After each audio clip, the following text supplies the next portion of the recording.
Game changer టీజర్లో aggressive క్యారెక్టర్లో కనిపించిన రామ్ చరణ్ అయితే సందీప్ రెడ్డి వంగాని కూడా మించిపోయిన డైరెక్టర్ శంకర్ అనే విధంగా ఫ్యాన్స్ అందరు కూడా ఇప్పుడు మాట్లాడుకుంటున్నారు. దీని గురించే చర్చిస్తున్నారు.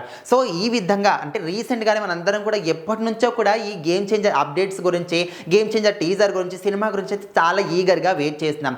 అయితే ఈ క్రమంలోనే రీసెంట్గానే దానికి సంబంధించిన టీజర్ అయితే చాలా గ్రాండ్గా థియేటర్లో రిలీజ్ చేయడం జరిగింది. సో దాన్ని చూడడానికి కూడా ఫ్యాన్స్ అందరు కూడా చాలా రచ్చరచ్చ చేస్తూ అంటే ఎన్నో సెలబ్రేషన్స్ అయితే చేయడం జరిగింది. చాలా గ్రాండ్గా ఇప్పుడు ఘన విజయం సాధించింది. ఆల్రెడీ మంచి టాక్ అయితే దీనికైతే రావడం జరిగింది. సో దాని గురించి మనం మాట్లాడుకుంటే ఏదైతే టీజర్ వచ్చిందో ఆ టీజర్లో రామ్ చరణ్ మాత్రం అగ్రెసివ్ క్యారెక్టర్లో కనిపించాడు. ముఖ్యంగా ఈ టీజర్ మొత్తంలో కూడా హైలైట్గా నిలిచి ఇప్పటి కూడా ట్రెండింగ్గా ఉండి అందరూ కూడా వాడుతున్న డైలాగ్ ఏంటంటే ఐఎమ్ అన్ప్రెడిక్టబుల్ అనే విధంగా ఆయన డైలాగ్ చెప్పినప్పుడు ఆ డైలాగ్ని అందరూ కూడా ఇప్పటికీ వాడుతూనే ఉన్నారు. సో ఆ డైలాగ్తో పాటు ఇంకొక పుస్తకం కూడా రామ్ చరణ్ ఇందులో చదువుతున్నట్టు కనిపిస్తాడు. అంటే 30 రోజుల్లో కోపాన్ని తగ్గించుకోవడం ఎలా అని ఈ విషయాన్ని చూసిన తర్వాత ఖచ్చితంగా ఏదైతే రామ్ చరణ్ క్యారెక్టర్ ఉందో ఆ క్యారెక్టర్కి కోపం ఎక్కువగా ఉంటుంది. సో ఆ కోపాన్ని తగ్గించుకోవడానికి ఆయన మాత్రం ఈ విధంగా పుస్తకాన్ని చదువుతున్నాడా అనే విధంగా అందరూ కూడా క్లియర్గా అర్థమైపోతుంది. సో ఈ విషయాలన్నింటినీ కూడా చూస్తుంటే ఖచ్చితంగా రామ్ చరణ్ని మాత్రం ఈ సినిమాలో గేమ్ చేంజర్ సినిమాలో చాలా అగ్రెసివ్గా శంకర్ మాత్రం చూపించబోతున్నాడు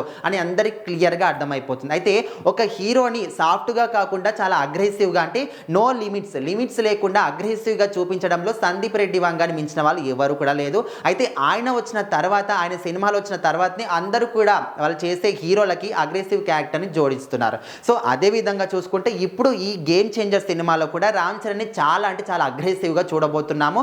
అందరు రెడీగా ఉండండి అనే విధంగా మనకు శంకర్ అయితే ఒక హింట్ ఇచ్చాడనే విధంగా అందరూ కూడా అనుకుంటున్నారు. సో మరి ఏదేమైనప్పటికీ గేమ్ చేంజర్ సినిమా కోసం మెగా ఫ్యామిలీ అభిమానులు అందరూ కూడా అంటే ఏదైనా ఒక సినిమా వచ్చిందంటే ఓన్లీ ఆ హీరోకి సంబంధించిన ఫ్యాన్సే ఎదురు చూస్తూ ఉంటారు. కానీ గేమ్ చేంజర్ గురించి ఆ విధంగా కాకుండా రామ్ చరణ్ ఫ్యాన్సే కాకుండా టోటల్ మెగా ఫ్యామిలీ అభిమానులు అందరూ కూడా చాలా ఈగర్గా వెయిట్ చేస్తున్నారు. సో ఈ సినిమా మాత్రం మనందరికీ జాన్ 10th కంటే సంక్రాంతికి కానుకగా రాబోతుంది. సో మరి ఎట్లా ఉండబోతుంది ఏంటని సో మరి మీరేమనుకుంటున్నారు ఈ అగ్రెసివ్ క్యారెక్టర్ గురించి కూడా కామెంట్ చేయండి.